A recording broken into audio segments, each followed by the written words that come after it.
The majority of exams are mid-May to mid-June. If we're closed for that, it's going to be an absolute disaster because we're either going to have 500,000 students miss their GCSEs or A levels and not have them at all, in which case we're going to have to give students sort of predicted outcomes of their grades, or we're going to have to look at rescheduling GCSEs for the autumn term, which creates such a logistical logjam.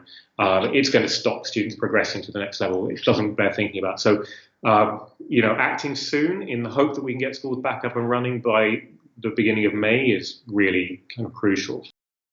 There's no scenario in which this is going to be great for families or students or teachers. My worry is more the effect of not closing schools, where schools are really a hotbed of viral contagion, and I worry about students coming out of schools in the holidays, visiting relatives, and really potentially driving the spread of the infection. That said, academically, of course, if schools close early, they're going to lose a week or two of teaching time, and for students in Year 11, Year 13 facing terminal exams, those are crucial teaching weeks. So it's a worry. And of course, if students are left to their own devices at home, some will prosper and do just fine because they're able to have a disciplined revision schedule or they've got the resources to revise.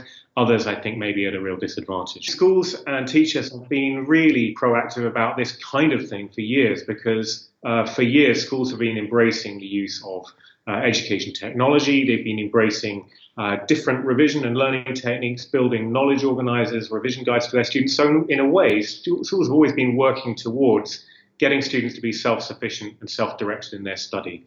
Now is really the test of all that work. And I'm fairly optimistic. I mean, the work schools do to prepare students to revise better is really impressive. So lots of them use ed tech. Like ours, I think Tassomai is used in hundreds of schools, but there are lots of other products out there that help students, interactive textbooks or quizzing systems or, language practice. So resources are already there in the majority of schools. Lots of other schools are, grabbing what they can before the day of closure comes. And I'm hoping generally students will be pretty well provided for. Schools are now quite forward thinking and very organized.